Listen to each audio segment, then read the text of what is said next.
संस्थापकाय च धर्मस्य सर्वधर्मस्वरूपिणे अवतारवरिष्ठाय रामकृष्णाय ते नमः। धर्म प्रसंगे स्वामी ब्रह्मानंद, स्थान अद्वैत आश्रम काशीधाम, 12 फेब्रुआरी 1921 ख्रीष्टाब्द। महाराज पचारुछंती, साधन भजन किपरि चलिछि? उत्तर रे उक्त व्यक्ति कहउछंती, कार्य व्यस्त रहिबारु जप ध्यान पाई समय पाउ नाही। महाराज कहिले, मन मध्यरे गड़ मारिथिले जप ध्यान हेब नाही। काम थिबारु जप ध्यान पाई समय हुए नाही, एहा मने करिवा भूल। कर्म एवं उपासना एका संगरे करिवार अभ्यास करिवो। केवल साधन भजन रे व्यापृत रहिले भल, किंतु केते जण ताहा करियाकु सक्षम? किछि न करी अजगर वृत्ति अवलंबन एकमात्र जड़ बुद्धि संपन्न लोक जो मानकर मस्तिष्क खटाइबार शक्ति नाही, कौन सी प्रकार बंची रहिबा जो मानकर लक्ष्य केवल से माने पारिबे किंबा महापुरुष माने पारिबे, जो माने सकल कर्मर ऊर्ध्वरे अवस्थान करती। गीतार अछि, कर्म न करी ज्ञान लाभ हुए नहीं, कर्म भितर दे जीवाकू पड़े। जो माने कर्म छाड़ी दे साधन भजन करती, सेमानंकर पुटुली बांधिबारे एवं रंधा बढ़ा करिबारे समय कटि जाए। कर्म ठाकुर स्वामीजींकर एपरि चिंता करी कले केवल जे कौन बंधन हेब नाही ताहा नुहे, अधिकंतु ताहा द्वारा आध्यात्मिक, नैतिक, मानसिक एवं शारीरिक सबु प्राय उन्नति हेब। तांकर पादपद्म रे आत्मसमर्पण कर, देह मन तांको समर्पण कर, तांकर दास हुओ। कुह, मोर देह मन सबु तुमको देली, एहा द्वारा जहाँ प्रयोजन कर। मोर क्षुद्र शक्ति रे जहाँ संभव करिया पाई मु सर्वदा प्रस्तुत। ताहले तुमर भार सेमाने नेबे, निज पाई आउ किछि करियाकू पड़िबो नाही।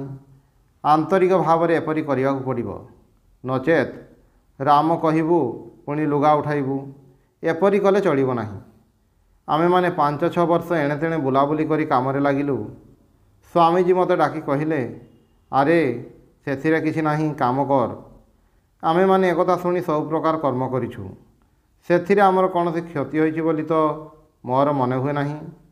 तेबे स्वामीजी कथा उपरे आमर खूब श्रद्धा थिला। तुमे माने मध्य एमानंक कथा को विश्वास करी सेपरि कर। कौनसी भय नाही, दृढ़ विश्वास रख। लोक माने केते थटा करिवे, ठाकुर स्वामीजींकर कर्म पुणी कौन? काहारी कथा शुणिब नाही। समग्र जगत जदि तुम विरोध रे दंडायमान हुए, तथापि जहाँ दृढ़ भाव रे विश्वास करिछ ताहाको परित्याग करिब नाही।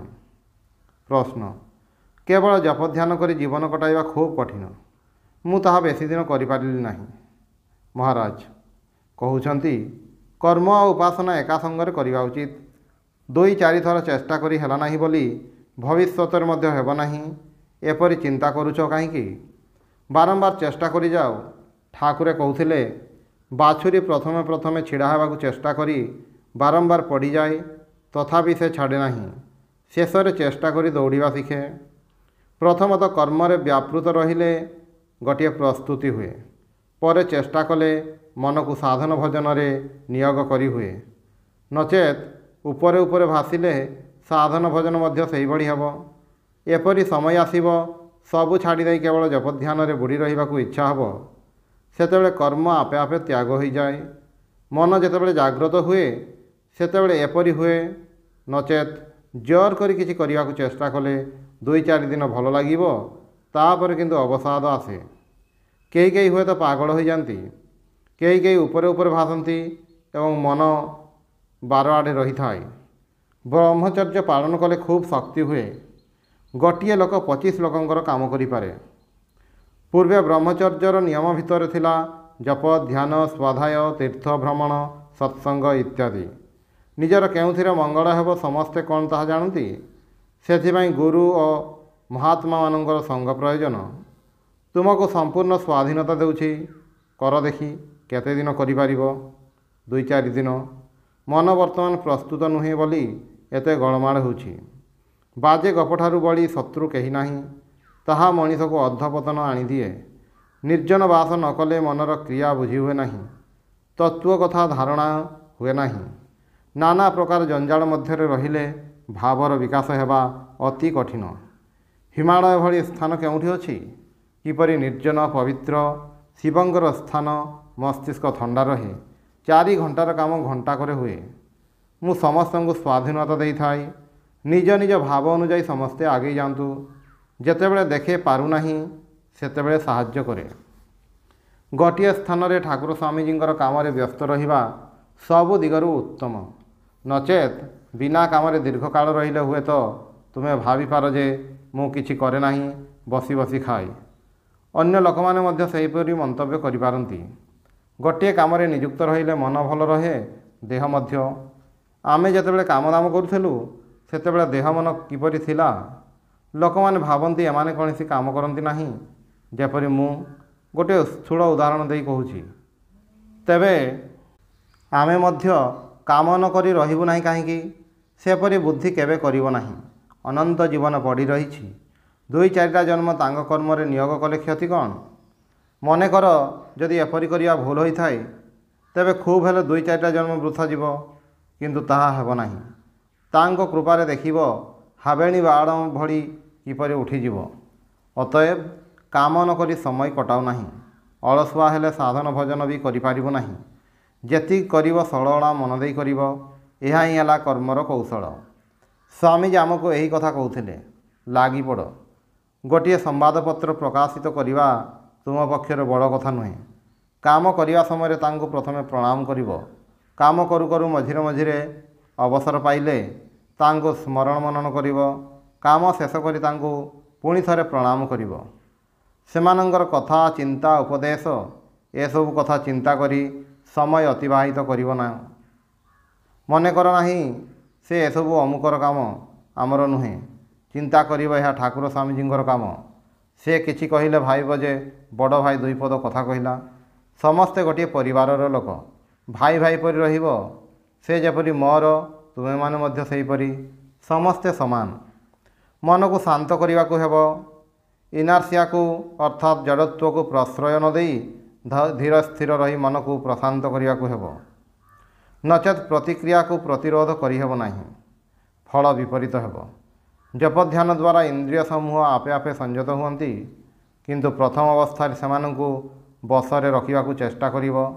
ଜପଧ୍ୟାନ ଗୋଟିଏ ଆସନରେ ଅନେକ ସମୟ ଧରି କରିବାର ଶକ୍ତି କ୍ରମେ ଆସିବ। ପ୍ରଥମେ ଦିନକୁ 4-5 ଥର ବସିବାକୁ ଅଭ୍ୟାସ କରିବା ଭଲ। ମନ ଲାଗୁ କିମ୍ବା ନ ଲାଗୁ ଜପ କରିଯିବ। କାରଣ ଚେଷ୍ଟା କରୁ କରୁ ହୁଏତ ମନ ଏକାଗ୍ର ହେବ। ଏପରି କଲେ ଏକାଗ୍ର ହେବାର ସମ୍ଭାବନା ଅଛି। ସୁତରାଂ ମନର ଶାନ୍ତ ଭାବ ଆଣିବା ପାଇଁ ଦରକାର ପଡ଼ିଲେ ଅନିଚ୍ଛା ସତ୍ତ୍ୱେ ଜପଧ୍ୟାନ କରିଯିବା ଭଲ।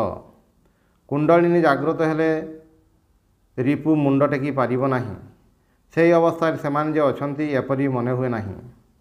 ସ୍ଥାନ ଅଦ୍ୱୈତ ଆଶ୍ରମ କାଶୀଧାମ 1921 ଖ୍ରୀଷ୍ଟାବ୍ଦ। ତୁମେମାନଙ୍କୁ ଏତେ କଥା କହେ କାହିଁକି? ଆମର ଯେତେବେଳେ ତୁମ ଭଳି ଅଳ୍ପ ବୟସ ଥିଲା ସେତେବେଳେ ଠାକୁରେ ଆମକୁ ଜୋର କରି ସାଧନା କରାଇ ନେଉଥିଲେ। ଅଳ୍ପ ବୟସରେ ମନର ସ୍ୱଭାବ କଞ୍ଚା ମାଟି ପରି ଥାଏ। ତେଣୁ ଯେକୌଣସି ରୂପ ନେଇପାରେ। ନରମ ମାଟିରେ ଯାହା ଇଚ୍ଛା ତାହା ଗଢ଼ି ହେବ।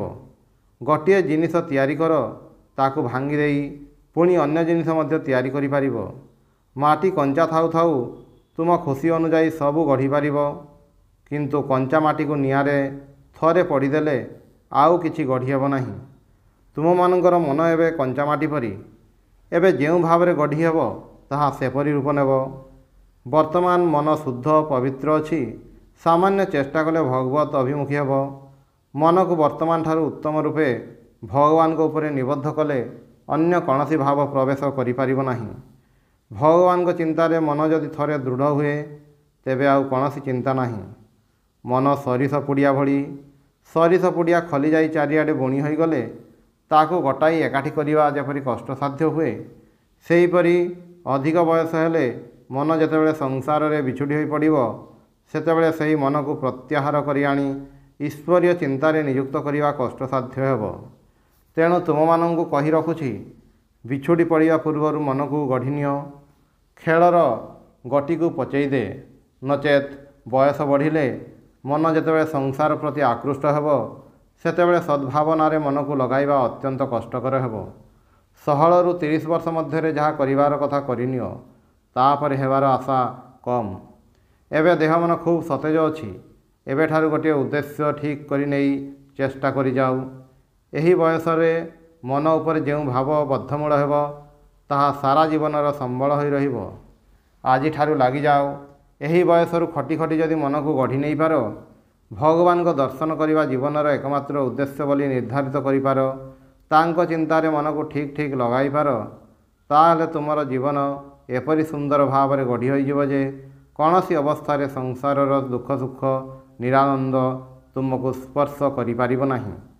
केवल आनंद आनंद अपार आनंदर अधिकारी हब। मनीष कौन चाहे आनंद। आनंद पाइबा पई केते प्रकार चेष्टा करे केते मतलब करे केते धाँ दौड़ करे तथापि कौन पाए।